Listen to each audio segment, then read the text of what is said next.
62 سال یہ جو اقتدار کی سیاست اور پھر اس کے بعد جو ہے وہ مفاد پرستی کی سیاست، اس نے پاکستان کو بہت ٹھیس پہنچائی. لیکن سیاست کا مقصد یہ نہیں ہے کہ اقتدار میں آیا جائے اور اپنی پارٹی کا ایجنڈا قوم کے لیے، عوام کے لیے اس کو امپلیمنٹ کیا جائے. تو اقتدار میں نہیں آئیں گے تو سیاست کیسے ہوگی؟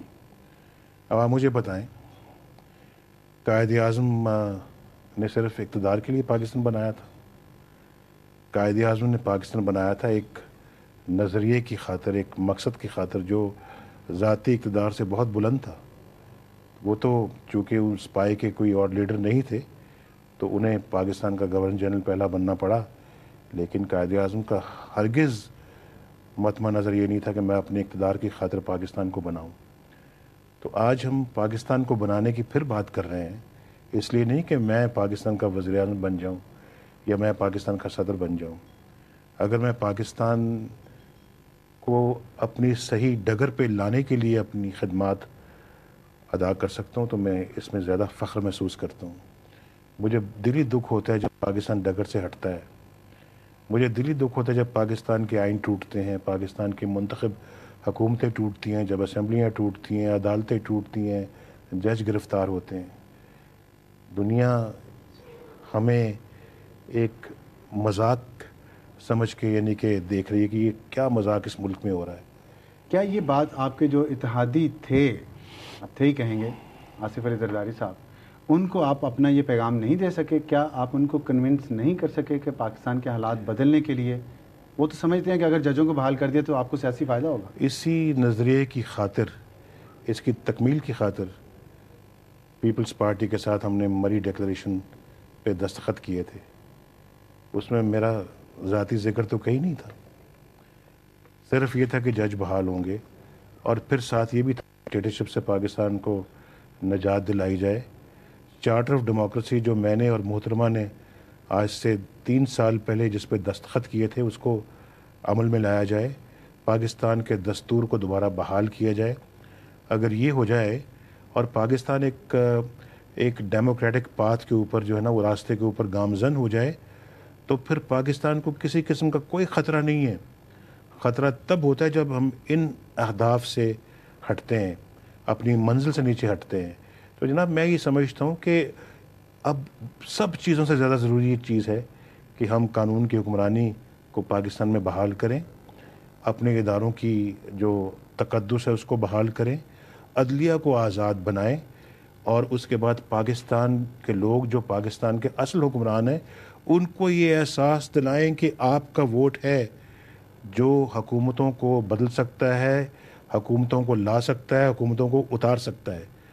اس لیے ہم نے پاکستان کو بنایا تھا، ورنہ تو انگریز کی قید بھی کوئی بری نہیں تھی. اگر ہندوستان میں ایک جو ہے وہ بھی تو آزادی انگریز کی قید سے دلوائی تھی. اس لیے انگریز کی قید سے ہمیں آزادی نہیں دلوائی تھی کہ اس قید سے ہٹ کے ہم ایک فوجی آمریت کی قید میں چلے جائیں. محترمہ بے نظیر بھٹو کے ساتھ آپ کا جو چارٹر آف ڈیموکریسی سائن ہوا تھا، آپ نے 3.5 سال ان کے ساتھ کام کیا. آصف علی زرداری صاحب کے ساتھ آپ 6 مہینے بھی نہیں چل سکے. اس کی وجہ کوئی ان کے درمیان طرز سیاست میں فرق ہے یا کوئی معاملات اس طرح کے تھے کہ آپ زیادہ عرصہ نہیں چل سکے؟ ہم نے تو چلنے کی بہت کوشش کی اور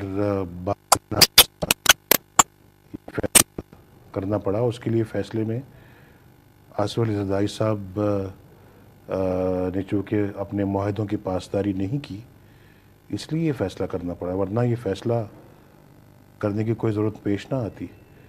تو ان بہت سارے سوالوں کا جواب تو خود آصف زرداری صاحب دے سکتے ہیں. میں تو سمجھتا ہوں کہ حالات کے جبر نے معاملات کو یہاں تک پہنچایا. حالات کے جبر کی آپ نے بات کی ہے، 3 کم از کم معاہدے ہمارے علم میں بھی ہیں جو آپ کے ان کے ساتھ ہوئے، تحریری ہوئے. تو کس وقت آپ کو اب آپ نے آ کے ان کا ساتھ چھوڑ دیا ہے؟ پہلے معاہدے کے بعد ساتھ کیوں نہیں چھوڑا جب انہوں نے پہلے معاہدے کی خلاف ورزی کی تھی تب؟ دیکھیں ہم نے بہت صبر سے کام لیا، ضبط سے کام لیا، ہمت نہیں ہاری. 30 دن کا وعدہ تھا، مری ڈکلیریشن کے بعد 30 دنوں میں جج بحال ہوں گے. ان 30 دنوں میں طرح طرح کی آوازیں پیپلز پارٹی کی طرف سے آنی شروع ہو گئیں. اور آپ دیکھیے کہ وہ کہہ رہے تھے پہلے، یہ بھی کہا ان کے وزراء نے بھی کہا کہ جی یہ تو ایک آئینی ترمیم کے بغیر جج بحال ہو ہی نہیں سکتے. آج جج بحال ہو رہے ہیں، وہ آئینی ترمیم کہاں گئی؟ کون سی آئینی ترمیم ہوئی ہے؟ اور یہ بحال اس طرح سے، یہ تو مری ڈکلیریشن کی نفی ہے. یہ تو میں سمجھتا ہوں کہ عدلیہ کے ساتھ بھی بڑا ظلم اور زیادتی ہے کہ وہ معزول ججز جن کو کہ حلف دیے بغیر اپنی جگہوں پہ دوبارہ بٹھانا چاہیے تھا، جن کو عزت و احترام کے ساتھ اپنے منصب پہ فائز کرانا چاہیے تھا، ان کو نیا حلف دیا جا رہا ہے. ان کو ایک فریش اپوائنٹمنٹ کے ذریعے سے ان کو جج بنایا جا رہا ہے.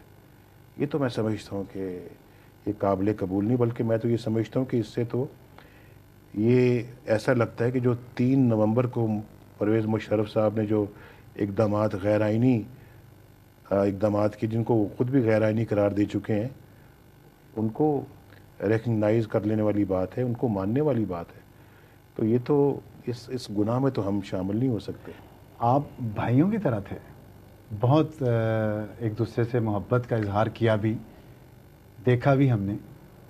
پھر معاہدہ کیوں نہیں پورا ہوا؟ معاہدہ پورا نہیں ہوا تو ہماری طرف سے تو کوئی کمی نہیں ہے. ہماری طرف سے معاہدے کی کہیں بھی خلاف ورزی نہیں ہوئی. یہ سوال آپ ان سے پوچھ سکتے ہیں، وہ آپ کو اس کا بہتر جواب دے سکتے ہیں. انہوں نے جواب دیا ہمیں. کیا جواب انہوں نے دیا؟ کہا جی کہ معاہدے قرآن اور حدیث تو نہیں ہوتے، معاہدے تو سیاسی افہام و تفہیم ہوتی ہے، جس میں سے 50% بھی پوری ہو جائے تو ٹھیک ہے. کیا آپ کا اس طرز سیاست پر یقین نہیں؟ جس قرآن کو دنیا میں، جس خدا نے، جس اللہ نے قرآن کو دنیا میں بھیجا ہے، اس اللہ نے قرآن میں یہ بھی لکھا ہے کہ معاہدوں کی پاسداری کرو، معاہدے کر کے ان کو توڑو مت. تو میں سمجھتا ہوں کہ زبان سے بات نکلی، وہ بھی ایک کمٹمنٹ جو ہوتی ہے، اس کو انسان اس کی پاسداری کرتا ہے، اس کو آنر کرتا ہے، اس کو بھی پورا کرتا ہے. اور چہ جائے کہ لکھا ہو پہ دستخط کیے ہوں، ایک دفعہ نہیں بلکہ کئی دفعہ دستخط کیے ہوں، ان کو بھی نہ پورا کیا جائے تو پھر مجھے بتائیے کہ ہم کدھر جائیں، کہاں جائیں؟ آپ کیا ہمیں قصوروار سمجھتے ہیں اس ساری سچویشن کے بعد؟ مجھے بتائیں نواز شریف صاحب، آپ نے فلاں جگہ پہ کوئی معاہدے کی پاسداری نہیں کی یا خلاف ورزی کی، میں تسلیم کرنے کو تیار ہوں. لیکن آپ جیسے حضرات جو بہت ماشاءاللہ ایک مقام رکھتے ہیں میڈیا کی فیلڈ میں، جرنلزم کی فیلڈ میں، آپ ہی کبھی کبھی کہتے تھے کہ شاید یہ اندر سے دونوں ملے ہوئے ہیں. یہ اقتدار کی خاطر ججوں کو بحال نہیں کرتے، یہ اقتدار کی خاطر مصلحتوں کا شکار ہوئے ہیں. ہمیں یہ بھی تانے سننے پڑ رہے تھے، لیکن اس کے باوجود میں سمجھتا تھا اور آج بھی سمجھتا ہوں کہ یہ کولیشن جو ہے، یہ ہماری پارٹنرشپ پاکستان کے لیے بہتر ثابت ہوتی.